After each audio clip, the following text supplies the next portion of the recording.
तो देखिए, middle east में जंग के 50 दिन होने को आए हैं, लेकिन आज तक कोई भी नहीं जान पाया कि इस जंग से आखिर क्या हासिल करना चाहते थे डोनाल्ड ट्रंप। अगर वो ईरान को जंग में हराना चाहते थे तो फिर बीच बीच में यहाँ पर युद्ध विराम का राग क्यों लापने लगते थे। कभी कहते थे ईरान को खाक में मिला देंगे, तो कभी पाकिस्तान को दाद देने लगते थे कि अगर शांति समझौता हुआ तो मैं पाकिस्तान जाऊंगा। अब तो कहने लगे हैं कि मैं हूं सबसे बड़ा शांति दूत। लेकिन ट्रंप के हर बयान की पोल पट्टी कैसे खोली ईरान ने, अगली रिपोर्ट के जरिए अब आपको समझाते हैं। बिना घोषित मकसद वाली जंग के बीच डोनाल्ड ट्रंप का बदलता मूड, बदलते दावे और बदलते एक्शन देखकर कोई बहरूपिया भी शर्मा जाए, खास करके राष्ट्रपति के दूसरे कार्यकाल में, और इसमें भी ईरान से जंग के दौरान।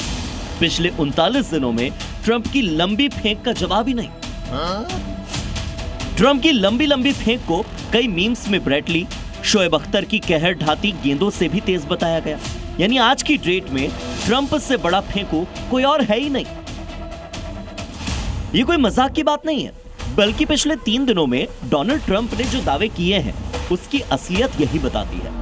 ट्रंप न सिर्फ बड़बोले हैं, बल्कि जो मन में आए वो दावा कर बैठते हैं। ईरान संवर्धित यूरेनियम सौंपने को तैयार हो चुका है। ट्रंप ने ईरान के संवर्धित यूरेनियम पर जो दावा वर्ल्ड मीडिया के सामने किया, उसके सामने आते ही ईरान की पूरी लीडरशिप, राष्ट्रपति से लेकर विदेश मंत्री और संसद के स्पीकर तक ने इसे झूठ करार दे दिया। ईरान ने कहा कि ये ट्रंप की मनगढ़ंत बातें हैं। ईरान अपना एनरिच्ड यूरेनियम देश से बाहर नहीं भेजेगा। ट्रंप के दावे में कोई सच्चाई नहीं है। यूरेनियम एनरिचमेंट को पूरी तरह से बंद करना या उसे खत्म करने पर कोई समझौता नहीं होगा, क्योंकि ईरान इसे अपने शांतिपूर्ण परमाणु कार्यक्रम का हिस्सा मानता है। ईरान के संवर्धित यूरेनियम पर अमेरिकी कब्जे को लेकर ट्रंप का ये झूठ इसीलिए अहम है क्योंकि इससे पूरी बातचीत डिरेल हो सकती है।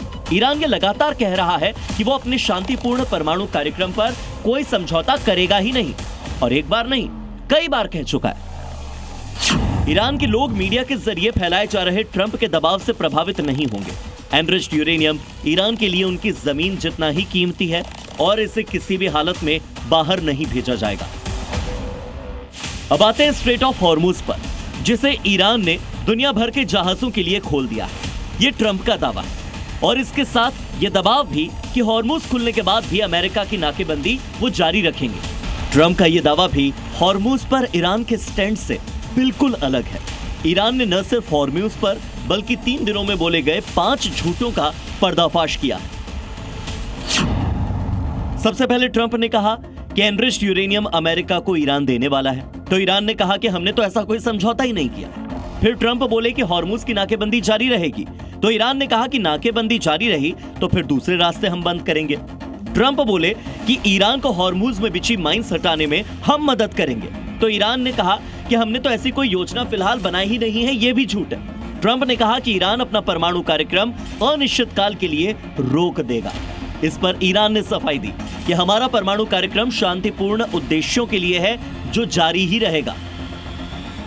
इसके बाद ट्रंप ने फिर झूठ बोला और कहा कि अमेरिका न्यूक्लियर साइट्स से यूरेनियम निकालने में साथ काम करेगा, तो ईरान ने कहा कि परमाणु कार्यक्रम हमारी अपनी संप्रभुता से जुड़ा मामला है।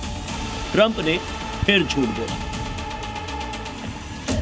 ट्रंप के ताबड़तोड़ झूठ की पोल खोल ऐसे वक्त में हो रही है जब मिडिल ईस्ट में जंग थमने के बावजूद तनाव बाकी है। ये ठीक है कि 22 अप्रैल को इस्लामाबाद में दोनों मुल्क फिर से साथ बैठेंगे, बात करेंगे। इसका नतीजा क्या होगा ये तो कोई नहीं जानता, लेकिन इस पर भी ट्रंप की फेंक लंबी से भी बहुत ज्यादा लंबी है। ट्रंप की सबसे लंबी फेंक, मैं सबसे बड़ा शांति दूत। यानी डोनाल्ड ट्रंप ने अभी से मान लिया कि ईरान में जंग खत्म हो चुकी है, और फिर हॉर्मुज से नाकेबंदी वो हटा नहीं रहे। क्यों? कोई नहीं जानता। सैनिकों और युद्धपोतों की वापसी अमेरिका क्यों नहीं कर रहा, ये भी सवाल बरकरार है। इस सवाल का जवाब 22 अप्रैल की बैठक में ईरान अमेरिका से जरूर मांगेगा। ब्यूरो रिपोर्ट, जी मीडिया।